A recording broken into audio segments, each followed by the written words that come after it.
Hello everyone, and welcome back to another awesome episode of the Backlot Review.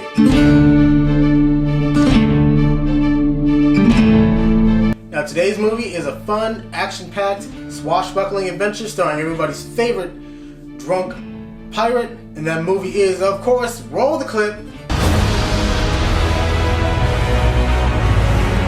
The men on that ship are looking for Jack. That's right, the Pirates of the Caribbean are back. Everybody's always coming back for more Jack Sparrow, and here he is again in his fifth adventure. This time he's being hunted down by Captain Salazar, a man that he's responsible for getting cursed and being drowned and, all that good pirate goodness. So, and along with Captain Jack returning, we have a couple of newcomers. We have Henry Turner, son of Will and Elizabeth Turner, and Karina. I won't say her last name because that's a spoiler, actually. So as always, guys, I'm going to give you guys the good, the bad, and some of the spoilers of this movie. And yeah, so let's just get right into the good.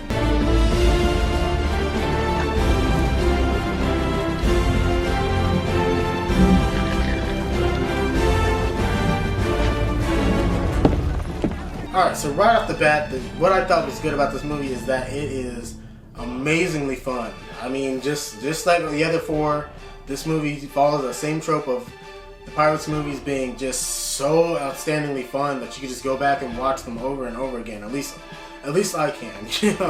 This movie is so much fun, and you're just sitting there having a good time. Things may not be perfect, and we'll get to that later on. But you just know that going out of this movie, you are gonna have a really good time, and it definitely delivers in that department. Also, the special effects in this movie are just pretty darn amazing, and that's really been something that's been true about pretty much all the movies. If you even go back and look at the first one, those effects were really, really good. But yeah, the effects were just really cool, and you can tell what's obviously with CGI and whatnot just because of how things are moving and everything like that, but there's really nothing that you can point out and say that is some bad CGI or anything like that. Especially with something like the ghostly effects and all the supernatural stuff that happens in this movie. Those are really cool.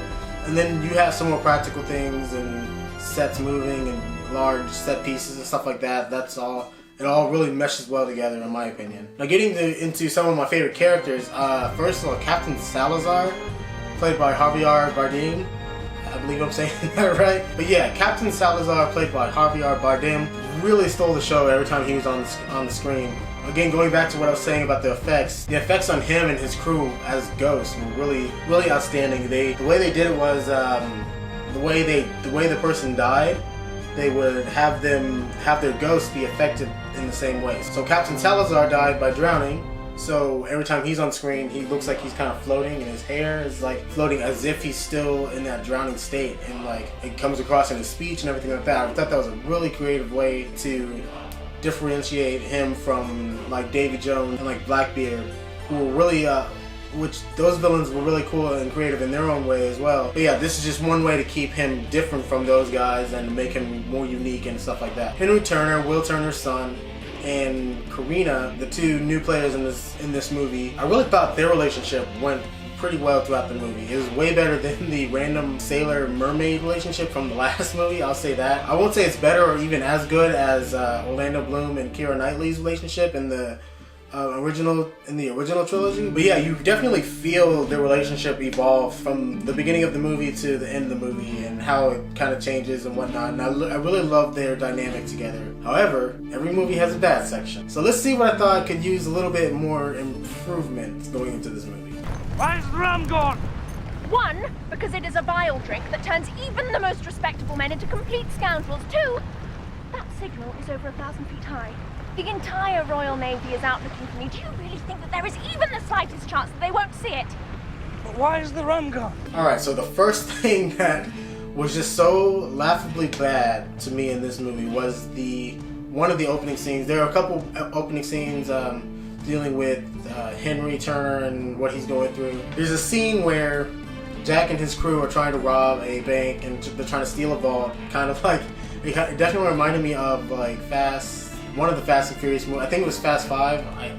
Correct me if I'm wrong, but I'm pretty sure it was that one. Where they're dragging the vault through the streets and being chased by police cars and everything like that. That's what this scene reminded me of.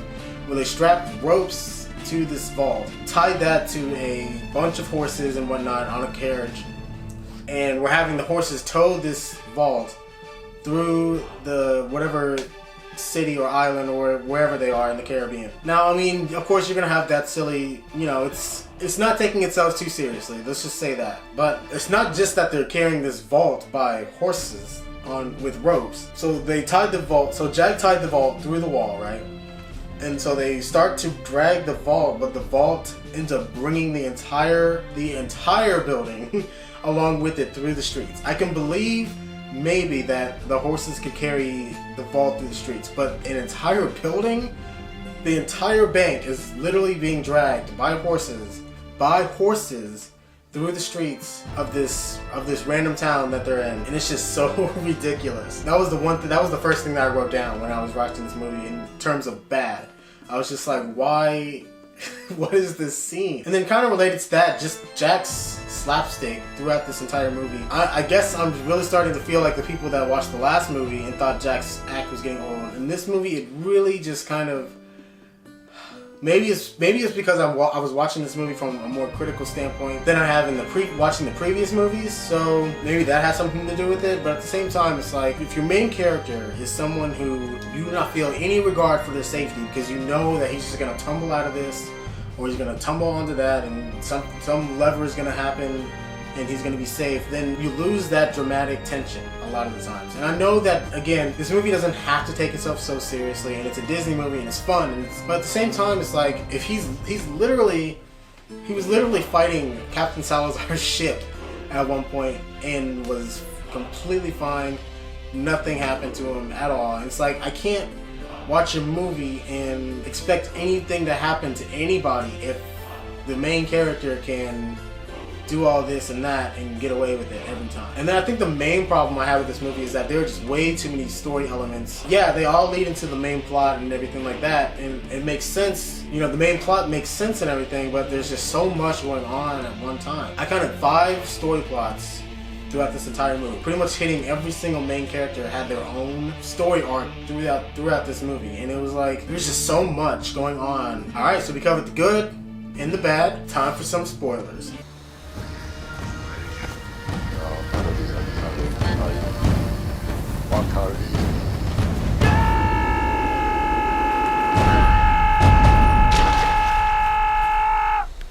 Alright, so the big twist and sort of the big spoiler of the movie is that Barbossa's daughter is actually Karina. Going into this movie, you're not expecting Barbossa to have any children. You know, we've seen him in 4 of these movies now, and he's never mentioned anything about having a daughter or being in any sort of relationship at all. And then in this movie, this new character, Karina, comes in, and then in the middle of the movie, it turns out that her last name, or she considers her last name to be Smith, and she's telling Barbossa about her father and how he left her this book and everything like that, and that really drives her character throughout the movie. And so she's telling him about that, and Barbossa's like, you know, going through his head like, I gave my daughter this book or something like that. He recognizes the book, and then he goes off and tells Jack that's my daughter and blah blah blah. I thought it was a pretty cool twist. You know, it was it definitely gave Barbossa a bit more character. You know, in the first movie he was the main villain and everything like that, and then he died. Second movie goes along and that happens, and the end credits of that, he comes back to save. He wants to help save Jack, and then the third movie happens, and the fourth movie happens, and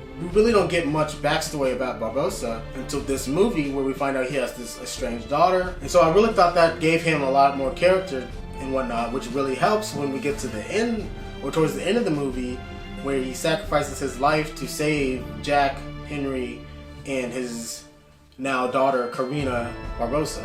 He sacrifices his life by killing Salazar, so he ends up drowning and all that good stuff. Now in these movies, like I was saying, like, we don't know if he's dead, or you know, even if he is dead, if he might come back, who knows, at this point, so anything's possible. But yeah, him having the daughter connection and everything, and giving a bit more backstory, definitely helped with that sacrifice. Because if he had just made that sacrifice going into this from, like, say, like, going from the fourth movie into this movie without that backstory, I feel like his sacrifice wouldn't have impacted anybody as much as it did. And then at the very end of the movie, before the credits roll, we have Will and Elizabeth reuniting. Something happens where Will's curse is broken. I won't get into too many details, but Will's curse is basically broken, so he's able to come back on the land, and he's reunited with his adult son. with his wife that he's had to be away from for so many years, and it's just such a cool and sweet moment, and I definitely kind of got a little teary-eyed on that one because it was such a cool reunion. And then the last thing I want to talk about is the after-credit scene. But yeah, there is an after-credit scene where Will and Elizabeth are sleeping in their home now together, and so they're in bed asleep, and the door creaks open and whatnot. And I kind of knew what was gonna happen as soon as I saw that door open. And so the door opens and the shadow comes in. And you don't see much from the shadow. You just kind of hear footsteps and whatnot. And it's walking up towards the bed. But in the shadow, you can see the tentacles just kind of whispering in the air and whatnot. So you're like, oh my god, it's Davy Jones. How is Davy Jones back, you know? And then Will wakes up, he sees a big old claw. It's definitely Davy Jones now. But then that's a dream. And so I was kind of like, oh man, they did not pull the whole it's a dream thing. But then, Will wakes up, and then it pans down to the floor, and you see a puddle of water and some barnacles on the floor. So it's like something was definitely there, and I definitely think it was Davy Jones. We'll see how that affects it.